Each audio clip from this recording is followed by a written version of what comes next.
Good to see all of you this morning. It's a beautiful, beautiful day.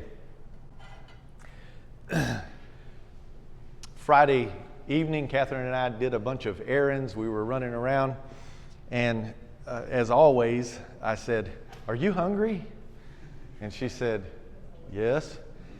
And I said, "Well, we're downtown, so let's get something to eat downtown." And there is a little Vietnamese family-run little hole in the wall called La Dalat.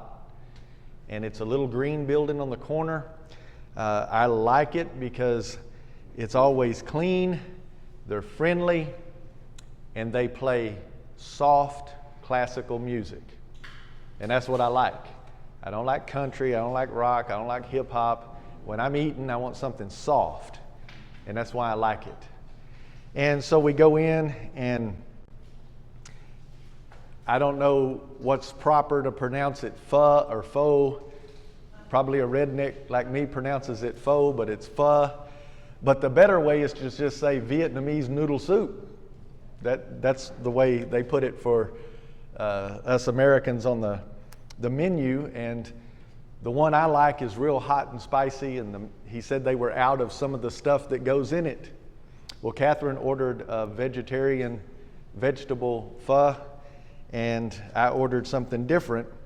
So we're sitting there waiting on our food, and I look over, and I don't know if the lady was Vietnamese or not, but she was definitely Asian, and she had those bowls are massive that they bring you, and they always serve you the Vietnamese noodle soup with chopsticks and whatever this is called. It's not really a spoon, it's not really a ladle, I don't know what it is, but they give you these two, right?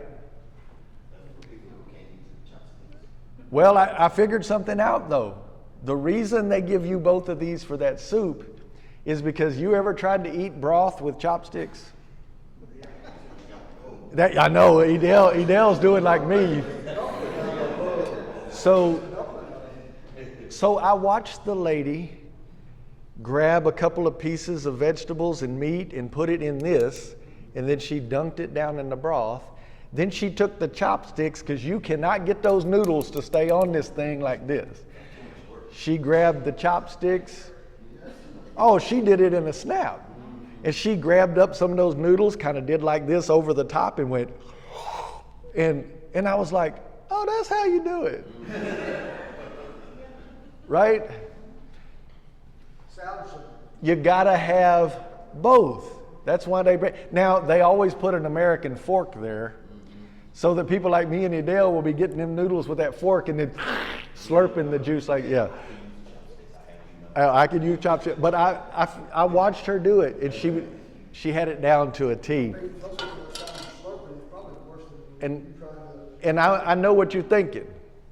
What has that got to do with Mother's Day or this sermon? Well, I'm going to come back to it in a little bit, and you'll understand.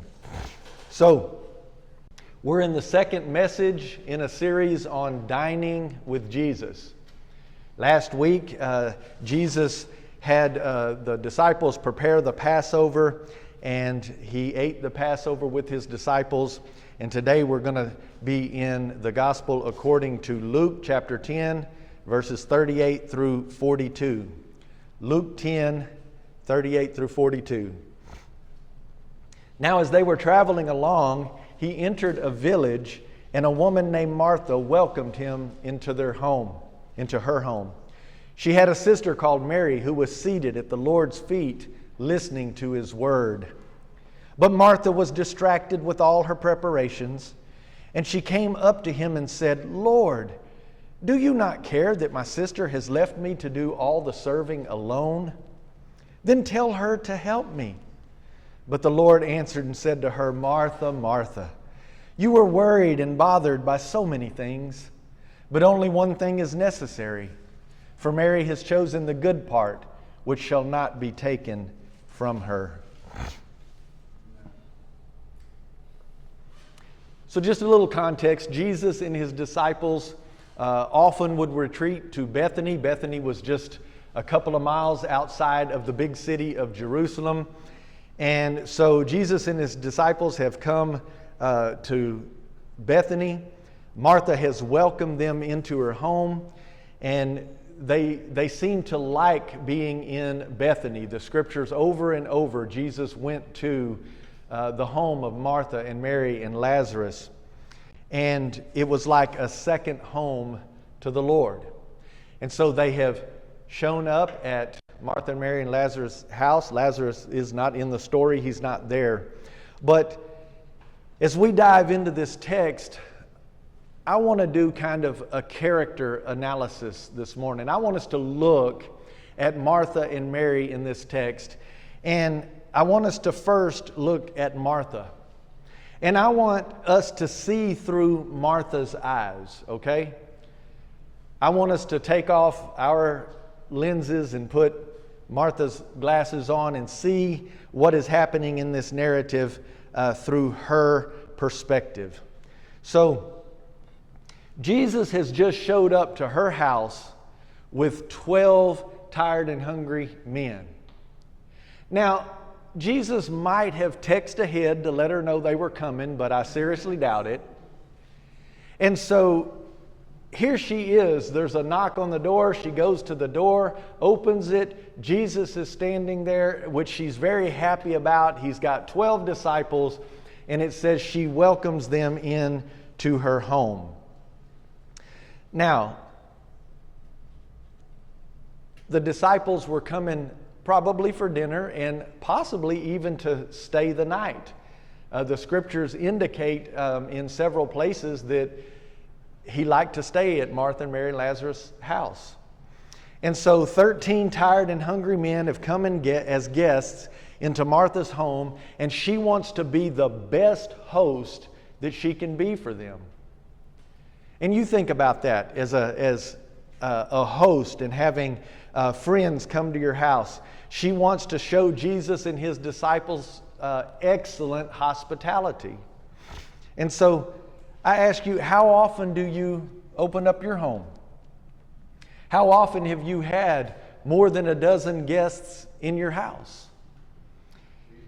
And I know my wife, Catherine, and I, for over 20 years, almost every single week have had 1 to 3 groups of people in our home. Our girls grew up every single week, sometimes multiple days a week. There would be 12, 14, 20 people in our home. And so we know what it's like to have a large number of guests like that coming into your house. There's preparation of the house as well as food. Sometimes literally hours just to get ready, and then sometimes an hour or so after everybody leaves just to straighten up and to wash up. And so Martha wants to be a good host for Jesus and his disciples. They've walked several miles on the dusty road, and there is no doubt that when they came into Martha's home, that she got a basin of water and some cloths, probably linen or cotton towels for them to dry their feet. And she knows that they're probably hungry. She wants to prepare. And I can see her quickly tidying up the living room so that they can recline. And then off to the pantry she ran. This is what I'm picturing from Martha's perspective in this story. Now, there's no mention throughout all the accounts of Jesus going to Martha and Mary's home of parents or servants. And I noted that as I began to study, I went back and forth to the different times that Jesus went to their home. And Mary and Martha and Lazarus were probably wealthy. They were wealthy enough to have enough food on hand to accommodate over a dozen guests at one time. And that was unusual. They didn't have refrigerators. So they were definitely probably wealthy because they had that amount of food on hand. And also, they had a home that was big enough to accommodate over a dozen people, including possibly spending the night. But there's never any mention of a servant preparing the food. Martha's doing the preparation. That's what it said. She's mad because her sister won't help. So it's obvious that there's no servants.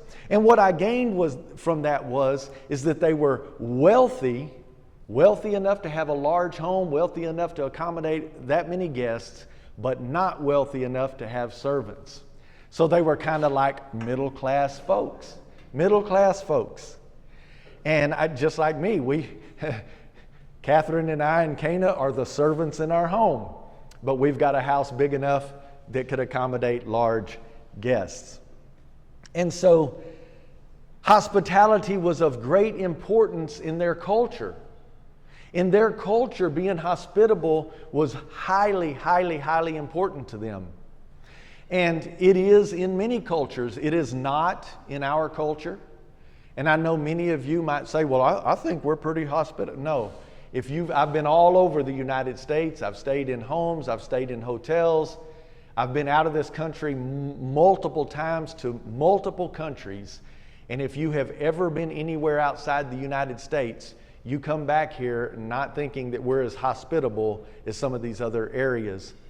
So when Will and I was in Uganda, one of the gentlemen there, what was the name of the guy that ran the inn? Do you remember? Martin, there we go. All morning I kept saying, I can't remember his name. But Martin, he was so kind. And when we first met him, he kept saying, you're welcome. And I even told Will one time, I was like, I didn't say thank you. Because in our country, you're welcome usually only follows thank you. Oh, you're welcome, right? And I finally figured out, because everywhere we went, people said, you're welcome. And what they mean is, we're glad you're here. You're welcome in our home. You're welcome to stay among us. We're going to take care of you. That's what they meant. And I loved Paul. Paul was the cook. And he found out that I loved Rolex, which was like a big burrito. And I asked if they had anything hot to put in it. You know how I am. And they didn't have pepper sauce. They didn't have dried peppers or anything like that. And he said, I've got fresh green chilies. And I said, well, I like fresh green chilies. And the whole time we were there, Paul's number one concern was that me and Will had the biggest, fattest American style Rolex with green chilies. And he would come and say, how was it? I enjoy fixing it for you. They're hospitable, brothers and sisters, like they go out of their way for you. I've been to American hotels where you've actually got to go up and say, excuse me, could you get off that phone for just a moment? I need some time. You know, it's different. They're hospitable. And so Martha loved Jesus and his disciples, and she wanted them to feel at home in her house. She wanted to bring them refreshment and nourishment. Martha was a very hospitable host to her guests. And this is what I see through Martha's eyes. And I know I was using my sanctified imagination.